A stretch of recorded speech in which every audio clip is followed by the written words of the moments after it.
Hey guys, I want to share with you something that I picked up at the XY Planning Network conference this year. Amazing place filled with people who think the way that we do about money.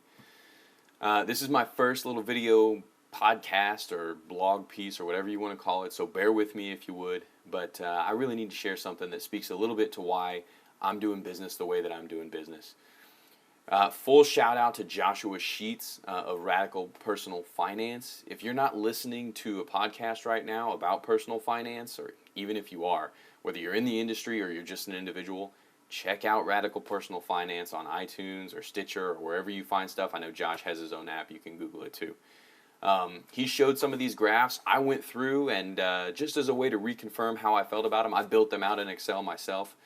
I promise that not all of these videos are going to have graphs. This one's not even that technical, but it's a powerful demonstration of what happens when you look at things just a little bit differently.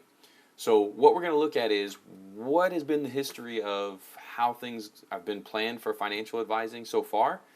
What's the impact on an individual if we go that route? And then what are some of the other options we can look at? So let me show you the first graph and what we're talking about.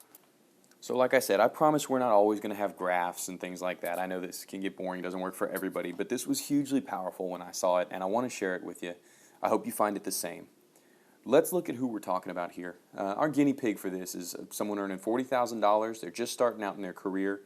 They're going to have 3% annual raises. They're saving 5% of what they bring home. They're going to work for the next 40 years, and the difference between what they earn and what they spend, they're going to invest that in 8%.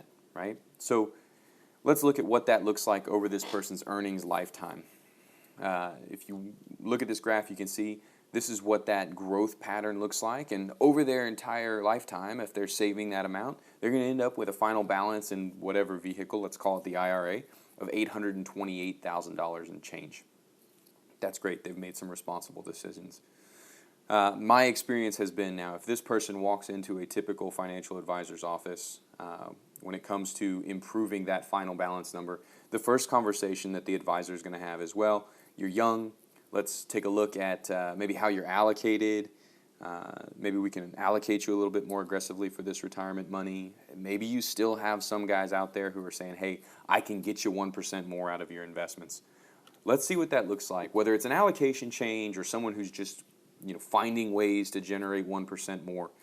It does make a difference over time, right? That 1% stacks up. Instead of walking away with the $828,000 and change, they walk away with a little over $1 million, $253,000 and change more than what they would have had in the past. And that's a big deal. But some of you have heard me say this before. I don't think that the investment lever that we have is the most impactful lever that we can pull. Let me show you something else. What if instead of taking the time and effort and spending it on helping them improve their return on investments by 1%, what if we helped them figure out how they could get that 1% in their annual raises instead? So maybe they're getting 4% annual raises or even 5% annual raises instead of the 3% that they're getting now. And if they take a little bit of that annual raise money and they up their savings rate just a little bit to 6%, let's see what that looks like, right? So here's a look at what if you get 4% annual raises instead of 3%? And what if we save 6% instead of saving only 5%? We're incrementally better, right? Instead of $1 million in change, now we're at $1,135,000 in our final balance.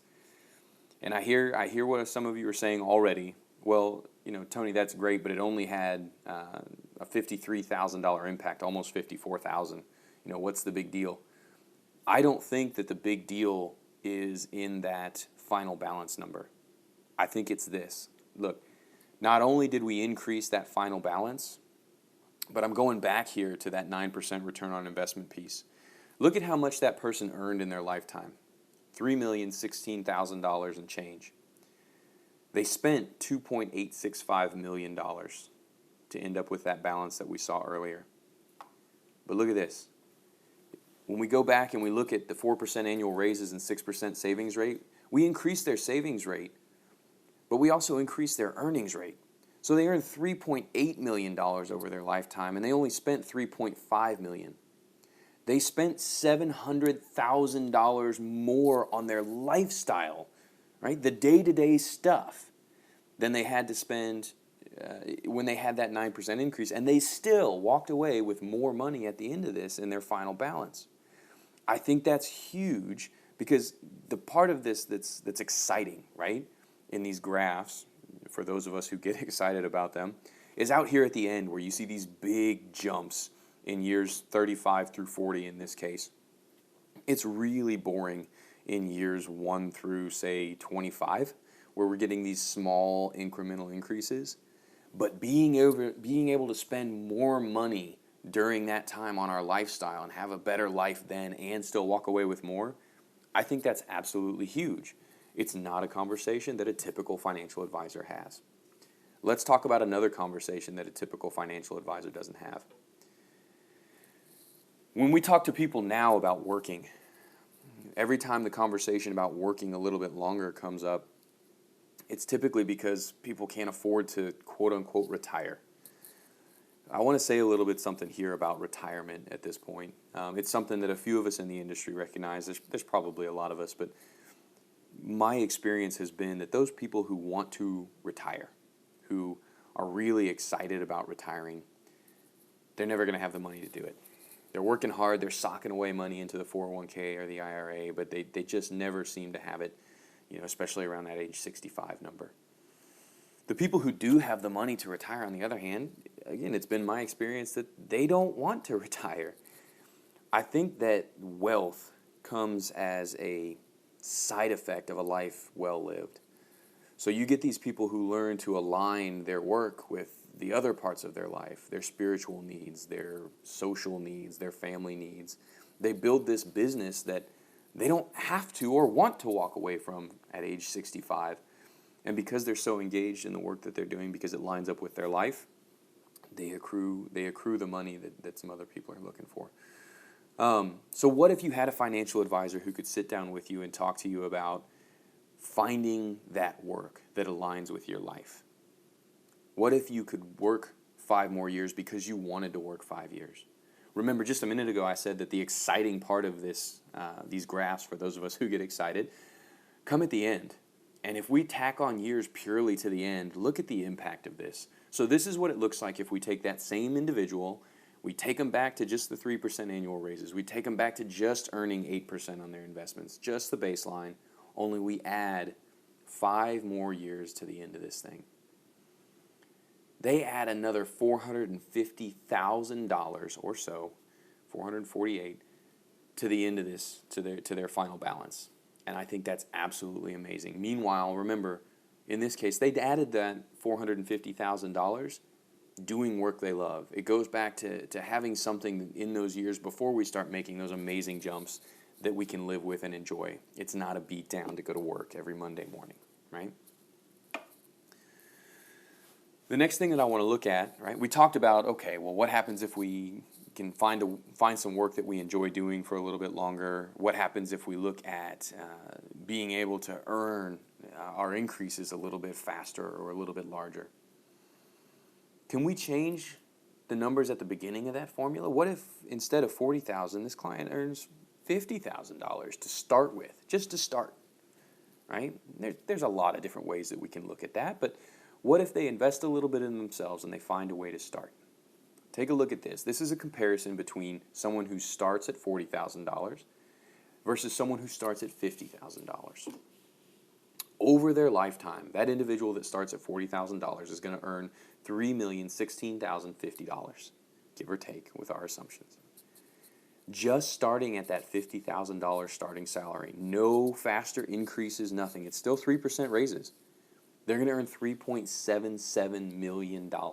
It's a $754,000 difference in lifetime earning just by finding a way to get $10,000 more up front, right? That's something that an advisor could be looking at for you. Another way to think about this is when you're young, your best investment may very well be in you. Finding those ways to go from that $40,000 starting salary to that $50,000 starting salary, or finding a way to push the needle from those 3% annual raises to those 4% annual raises. Right? It doesn't have to be at your main job either. There may be other ways to find that income. This is an all-in game. It's easier every single day to find some of that income other than where you're putting all of your work and effort, right? And that formula flips when you get out older. When you get out towards the end of this earnings lifetime, it may no longer make sense to be socking money into additional degrees or certification programs or ways to make an additional income. Right now, you've started to build some of this nest egg, and that nest egg has earning power that you don't have. So there may be ways to tweak that allocation or whatever it is, and have more impact than it's going to have for you to go and take a class and get better at your job. Now, here comes the fun part. I love this because when we really start pulling all of this together, the impact is ridiculous, guys. So what if you had a financial advisor who, instead of just tweaking around your asset allocation to find you 1% more, not saying anybody can, but assume it happens. What happens if they do that, but they also talk to you about ways to improve those annual raises? Therefore, finding a way to improve that savings rate. What if they help you find some work that you absolutely love and you might be able to tack 5 years on at the end of this thing? What if we work early on with young Gen Y clients even and find ways to start them at $50,000 instead of $40,000? Take a look at this. This is when it gets ridiculous. This is the impact of just those small incremental changes in all areas of your financial life, not just in the investment piece.